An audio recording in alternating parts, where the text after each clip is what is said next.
As one Neil Gaiman once said, most books on witchcraft will tell you that witches work naked. This is because most books on witchcraft were written by men. That really just encompasses the entirety of this video's theme.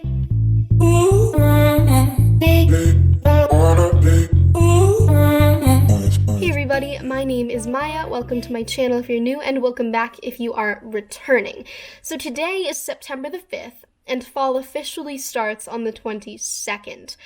But, if our null hypothesis is that there is no difference between September 5th and September 22nd in regards to an autumnal theme and season, then we have to calculate our standard error of deviation, right? So when we do that, we will find with our error bars of mean plus and minus 2 SEM that there is no significant difference between September 5th and 22nd.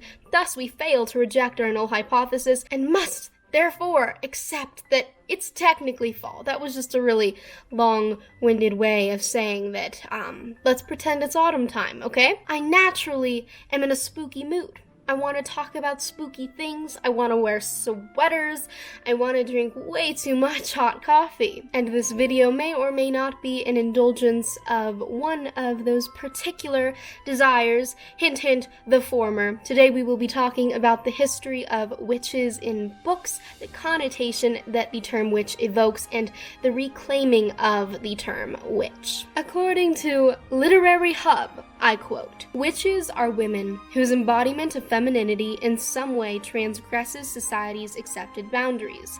They are too old, too powerful, too sexually aggressive, too vain, too undesirable." The history of the witch is also embedded deeply within religion, particularly Christianity. Because of historical ideas and, quite frankly, modern ideas in many cases that women are intellectually inferior, it was thought that they were more susceptible to demonic forces and infiltration. Ultimately, historical witchcraft was a rebellion against traditional society and churches' expectations for and of women. The first instance of a witch in fiction that I could find is the goddess Hecate from Greek mythology. Hecate is the goddess of magic, of witchcraft, of the night, of the moon, of necromancy, of cattle tending. That's a whole nother topic. Within Greek mythology, the goddess Hecate was the one who witnessed Hades' abduction of Persephone, the daughter of Demeter. Hecate then went on to help Demeter find her daughter in the underworld.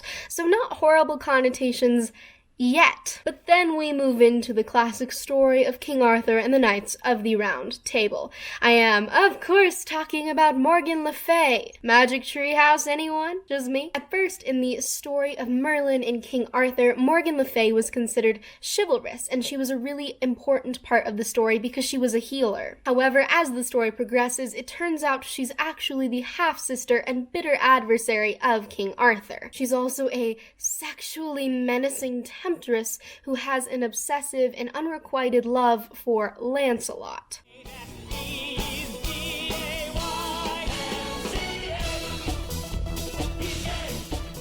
This is where our connotation of a witch starts to go downhill.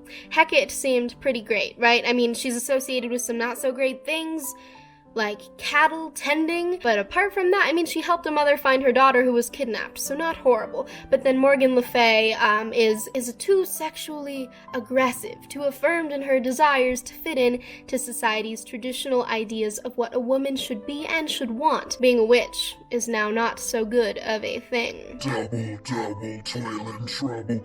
Fire burn and cauldron bubble. The Weird Sisters from Shakespeare's Macbeth. Enter stage left. The Weird Sisters from Shakespeare's Macbeth are interesting for a variety of reasons. The first of which is their physical description.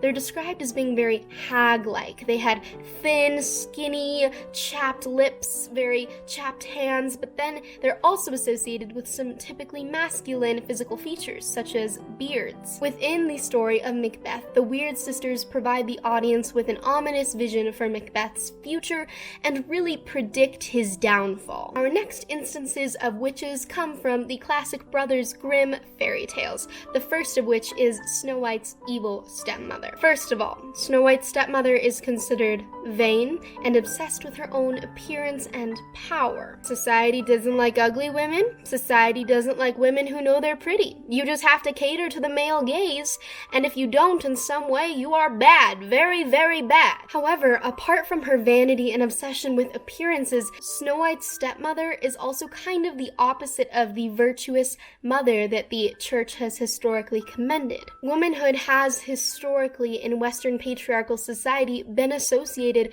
with motherhood. This is why adults always seem so sure that we'll change our minds when young girls say that they don't want to have kids. Or even if women in their 20s or 30s say that they don't want kids. People are just so sure it's a phase that they'll grow out of, but maybe it's not. T'as 35 ans, t'as pas encore d'enfant? Ah, faut que tu te dépêches, faut que tu te dépêches.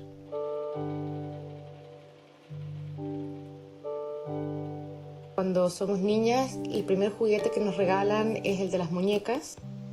A los 20 años, y diría yo ahora tal vez a los 25, la pregunta es no tanto si vas a tener hijos, sino que cuándo los vas a tener. Another example of the antithesis of society's perfect mother would be the witch in Hansel and Gretel. The forest hag lures Hansel and Gretel into her house not to help the poor children that are starving and dirty, but to eat them. I have a theory here. What if she was diabetic? What if she could not eat anything in her candy house because it would kill her because maybe she ran out of insulin or something. So she had to prey upon vulnerable creatures in the forest, and Hansel and Gretel just so happened to turn up. Pretty far-fetched, I know, but you do see my point here. So here, the Brothers Grimm have successfully inserted the witch into children's fantasy as a villainous creature, as something to be detested and despised, and as something that is inherently quote-unquote unfeminine. Then we move to the Witches of Oz. I thought you said she was dead. That was her sister, the Wicked Witch of the East. This is the Wicked Witch of the West. She's worse than the other one. The Witch of the West is also obsessed with this power. Sure, she's sad that Dorothy killed her sister, but she really just wants those shoes. That removes all empathy and compassion from the Witch of the West because it strips her of any emotional reaction to her sister's death and instead makes her focused on materialistic pursuits. Then you have Glinda, and Glinda is interesting to me. In the original Wizard of Oz, Glinda is described as being elderly, like both of her other witch counterparts of the East and the West. However, despite the fact that she's elderly and hence wise, she's maintained an incredibly young and youthful and beautiful appearance. So, you're good. You're good if you're pretty. She also acts as a mother figure for Dorothy and her friends on their adventure to find the wonderful Wizard of Oz because he does whatever the wizard does. Fast forward to 1995 and Gregory Maguire's adaptation of The Wizard of Oz as the novel Wicked, which then moved on to become a very popular Broadway musical. You'll hang with the right cohorts, you'll be good at sports, know the slang you've got to know. So let's start, cause you've got an awfully long way to go.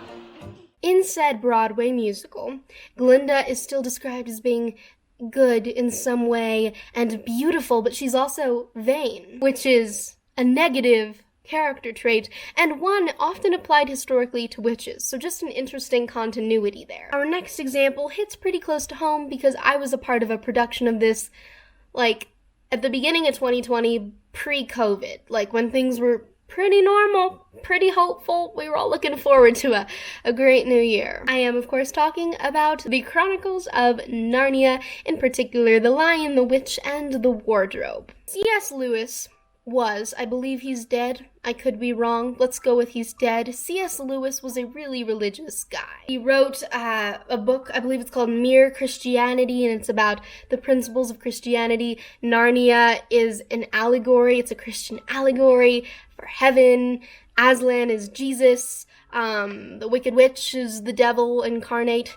Something I find incredibly interesting here that may or may not have been intentional is that Aslan, the embodiment of good, is very masculine and very powerful, but he is also very calm and reserved and emotionless in a way. Whereas Jadis, our White Witch, is overpowered by rage and emotions and greed, and she's also a woman. At 7 feet tall, the witch is also incredibly powerful. She can break iron with her bare hands. From Narnia onwards, the trope of the Wicked Witch continued to exist throughout particularly children's fantasy, although it's obviously present in YA and adult fiction as well. What's interesting, though, is that the term witch, which has historically been derogatory, as we can see through past examples, is starting to be reclaimed not only in fiction, but by women at large. But the reclamation of the witch, of witchcraft, has been especially fascinating to me outside of fiction. There is a whole niche on BookTube for witchcraft, and I may or may not have watched a couple of those videos as research for this one. It is a combination of the goddess movement infused with elements of feminism and political activism. Traditionally, the feminism involved with witchcraft, although not always, is very white, middle-class feminism. It's not super intersectional. According to Wikipedia, our favorite source here on my channel, the goddess movement, quote, grew as a reaction to perceptions of predominant organized religion as male-dominated, and makes use of goddess worship and a focus on gender and femininity. The goddess movement is a widespread, non-centralized trend in neo-paganism, and therefore has no centralized tenets of belief. This is interesting. Some YouTube videos popped up for me when I looked up what is the goddess movement, including the goddess movement is a lie, the anti-Mary exposed. What's interesting to me here is that these videos against said goddess movement are by women, and although I cannot be sure without watching the entirety of their individual videos, by the title of the first video, the anti-Mary exposed, I can predict that these are likely quite orthodox Christian women. In fact, let's actually watch part of one, shall we? Laura here from What Laura Likes. So today we are doing a collab on the book The Anti-Mary Exposed, Rescuing the Culture from Toxic Femininity. So, a few Catholic ladies here on YouTube thought it would be fun to read the book and then to break down chapter by chapter some of the main topics from this book. By the way, Laura, I'm sure you are a lovely person. I'm just making a Halloween video and your video happened to pop up.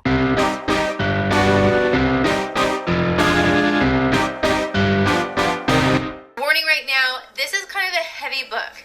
There's a lot of stuff about the demonic, there's a lot of stuff about our culture today, and why it is the way that it is, why lesbianism is on the rise, why goddess worship's on the rise, why abortion is on the rise, and women's rights, woo! I also think it's important that I point out here that I am an atheist, so this is all coming from a quite liberal atheist. Okay, let's proceed. This Wiccan movement, this goddess worship movement, these women are actually worshiping demons that are male. That's not the way God designed the world. He didn't design women first. He designed man first, and women came after as a helpmate.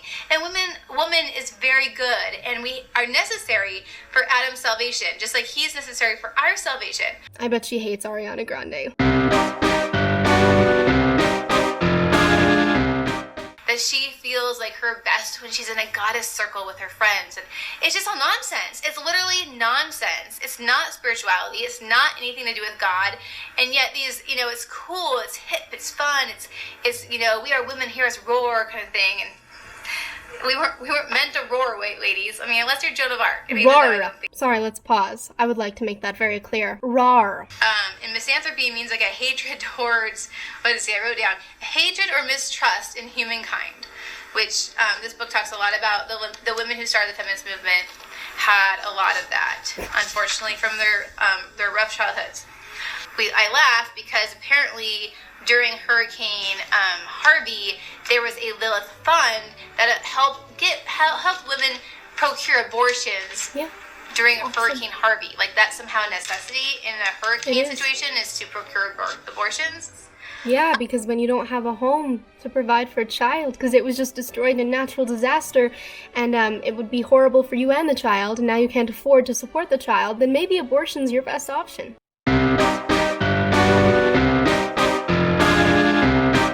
She is said to be the wife of Satan, or a blood-sucking night demon, and also the patroness of abortion. And she instills just chaos, destruction, and ungodliness.